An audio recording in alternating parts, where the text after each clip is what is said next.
Hey, everybody out there in YouTube land, it's John. I'm back. And I'm back in action and just wanted to let everybody know that the surgery went really well.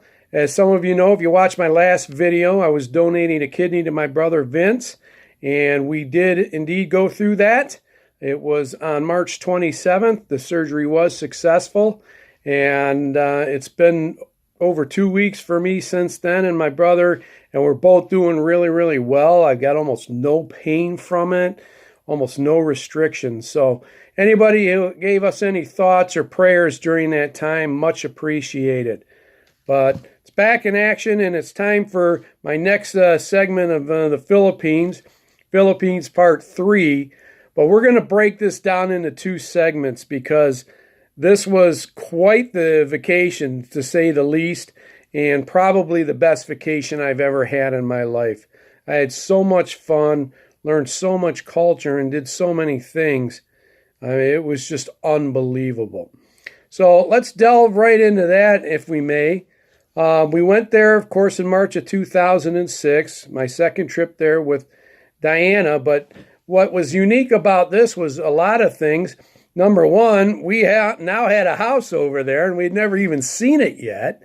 And, of course, there was other things going on. Of course, we had to have a house blessing party.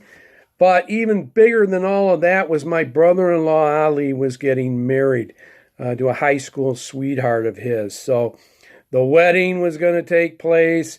And, of course, there was another vacation within the vacation after the wedding. And certainly I want to talk about that adventure because it certainly was that. But anyways, we arrived there, and I say kind of out loud as we land in that short landing strip there in the old airport. And I said, "We're back." And it was so great to be back. I couldn't wait to get back there and see everybody. And we knew there was so many cool things going on this time. So we arrive at the airport and we get through the terminal, and Diane and I walk out to the street and there's nobody there waiting for us. So we thought that was odd. So there was a little sari store, a convenience store across the street. And we walk over there and Diana calls to the old house to make sure someone was coming to get us.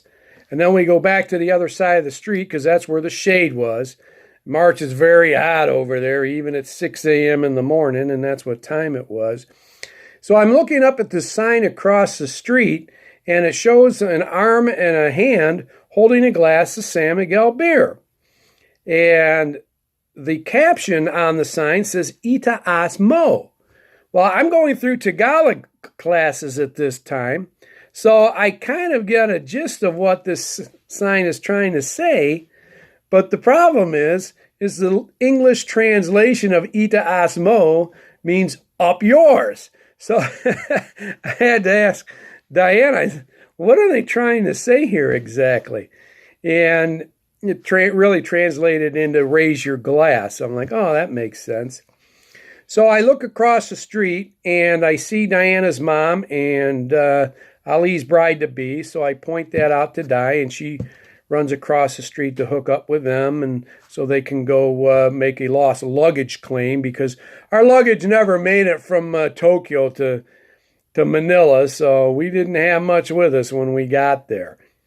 But also, who's across the street but this kind of tall young kid comes up, gives me a peck on the cheek and says, "Hi, Tito John." And lo and behold, I couldn't believe it. It was Baba, and he had grown so much from last time. And, you know, now he's 13 years old, and Pito is now 14. And it's really, really unbelievable that they had, in particular Baba, that had really grown up the way that he had. And so I was kind of blown away by that. But anyways, we get all our stuff together that we can, and we go off into Lucky Home subdivision, and we go around that familiar bend in the road, and lo and behold, there's our brand new house sitting there, just like we saw in the pictures. And they did a marvelous job. They had a nice green gate. Now we have our own gated home with, you know, cinder block walls and all of that. The house has a bright red roof and pastel green walls. I don't know who came up with that color scheme, but it's not uncommon over there, I guess. So I thought that kind of funny, but we got into the house and everything was put together really, really nice. And all we really needed to do with it once we got there was add some furniture. But everything was done. We even had an air-conditioned unit in our bedroom, thank goodness, because, like I said, March is a pretty hot time of year over there. So, I went through the house, taking video of it and trying out the karaoke machine that was waiting for us there with the TV, because people knew that I like to sing karaoke. So that was just a great time. I even serenaded Valerie, Ali's wife-to-be, with the song Panaco Sa'yo, just to show off and let her know that I could sing that song. But anyways, we ended up going over to the old house, and Baba's there, and he's encouraged to come out into the yard and talk with me, help work on his English and get to know me better. And a friendship really, really started to be formed there. And me telling him about things in the States that I've seen and done. And he was struggling in his Tagalog training too, because in Iloilo, they don't speak Tagalog regularly. They speak Hiligaynon. That's their dialect. So I helped him with his Tagalog homework, if you could believe that. So that was great, and really to sit down with him. And, of course, we went out and we did some furniture shopping. But the big deal, of course, in all of this trip was the wedding. And we were getting prepared for that. And I remember the day before the wedding, we're in the mall, and Diana and her sister Hilda and our niece Annette, they needed to get their hair done across the street from the mall. So we're hanging around the mall. They take off, and Pito's with me. And we're hanging around this stage, and we know that some Filipino celebrity is going to come out and perform on this stage. And we weren't sure who it was going to be, but I didn't really care. Like, whoever, I want to see this person. So out comes this cute little Filipina, and by the name of Jolina Magdanal, singer and actress, and she's promoting her new CD that she had put out. And I still have that CD to this day. So it was funny watching her perform. She had some ham of a little kid up on stage with her, showing off his dance moves. And I didn't think Jolina was all that pretty, but they had her dressed up nice that day. She was looking pretty good.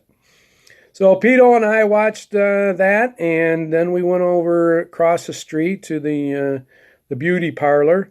And I commenced to get my first ever manicure and pedicure at Diana's behest, because she always thought my nails looked terrible. So, yes, I've actually done that. And let me tell you something, guys. It's not a wimpy thing.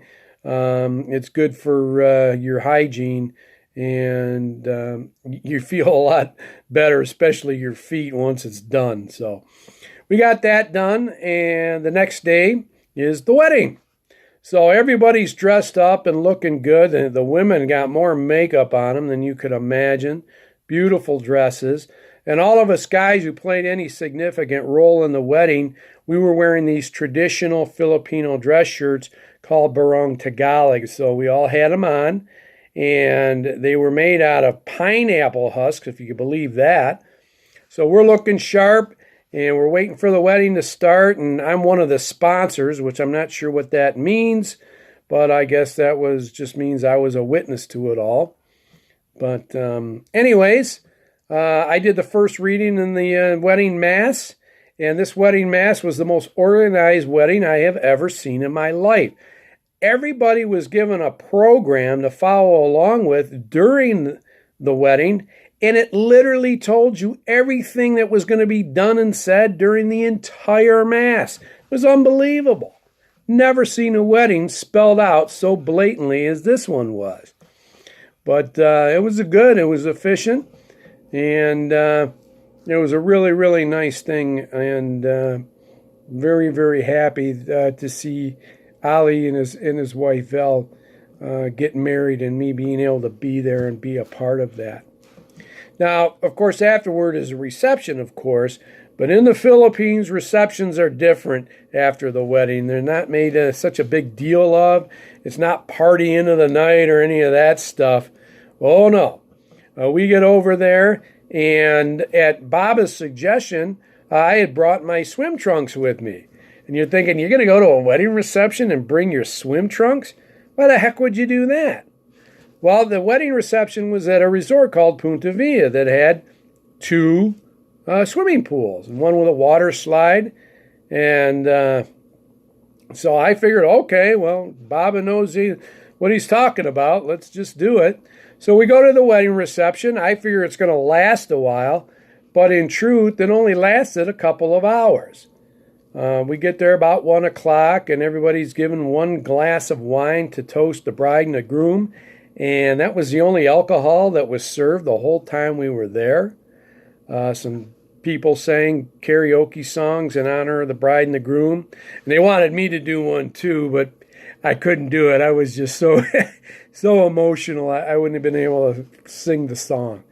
But what I did have to do was give the toast, and I tried to make a joke in it about Ali and his expertise in hooking up our stereo and everything at our house.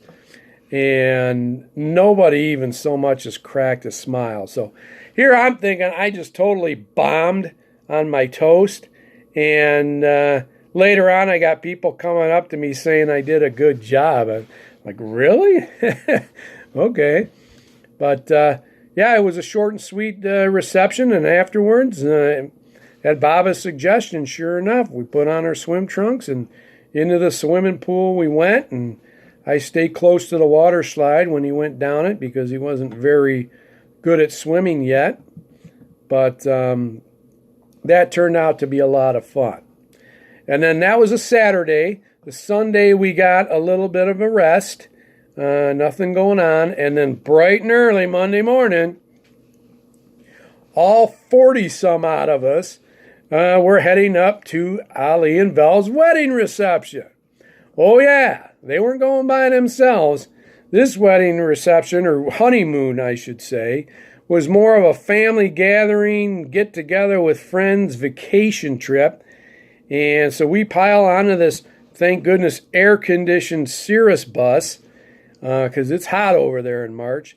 And off we go for the 6.5-hour drive from Iloilo clear across the island of Panay to a little town called Cataclan. Now, if any of you who are watching this are familiar with Cataclan, you know where we're headed.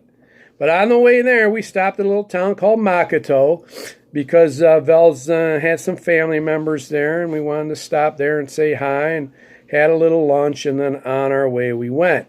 Our friend Boni Savillano gave me a map of the island of Panay, too, which was really cool because I was able to chart our progress. And it was just so much fun. I'm sitting in the back of the bus with Pito and Baba and joking with them and doing my English accent and having them laughing. And they're thinking, now, you know what, this Tito John of ours is a pretty cool guy. So we get to Cataclan, and there awaits our boat. And sure enough, it is a one of those pump boats, with the long hole and the two outriggers on both sides to keep her from tipping over. And we get on this boat, and off we go to the island of Boracay. Okay? Now, that's really, really exciting, right? Boracay, #1 resort island in the Philippines. And, boy, we're going to go there and have a good old time. White sand beaches and, plenty of fun to have. The only problem is none of us had ever been there before. So we talk about a bunch of lost puppies wandering around. I mean, we didn't pull into a port on that island. At that time, when you went to Boracay, you literally beached the boat and walked off of a gangplank onto the beach, and that's what we did. And we had a bit of a walk to our cabins that we rented too. So there we go, all of us trekking towards the cabins. And I had actually looked these cabins up online because Ali wanted me to kind of get an idea of where we should stay. And so I thought that was the best way to go, and so that's what they booked. And Valerie seemed very keen on the idea too. But we finally get to these cottages, and they're much smaller than we thought they were going to be. And the sleeping arrangements were so out of whack, it was ridiculous. 4 people in one cottage, 10 in another. Ali and Vel had their own cottage, and the only air-conditioned one, I might add. But Annette actually slept with them in that one, so that was kind of funny. So much for an intimate first night after your wedding, right?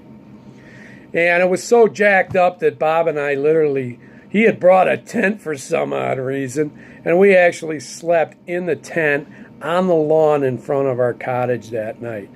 I wasn't too happy about that. We had spent a lot of our money personally on paying for these cottages. I was not happy. And then we got evicted from the lawn. They said we couldn't do that. So much for that idea. But that's how it all went down. That was our first day on the island. We hit the beach, of course, and went swimming. And the water was quite cool and refreshing, which was nice. But it was rather hot there, and we just had made the best of the situation as we could. And I got drunk on Tandawai rum that night, first night there. My hip was really bothering me from us playing basketball. They had a basketball hoop right in front of our cottage there, so that was fun, but at the same time, the sleeping arrangements weren't great. So that's how our trip started on Boracay, and I'm going to leave it at that. We're going to tune in again next week here, and I'm going to tell you how the rest of this trip went. But I'll tell you what, the greatest part of it all was through all of these adventures and trials and everything else, I grew such a love for my 2 nephews, Pito and Baba, and all of this. And we'll talk about more of that next time. So thanks for tuning in. I'm doing great, and it's great to be back here. And I hope you enjoyed this video. Take care. Semper Fi.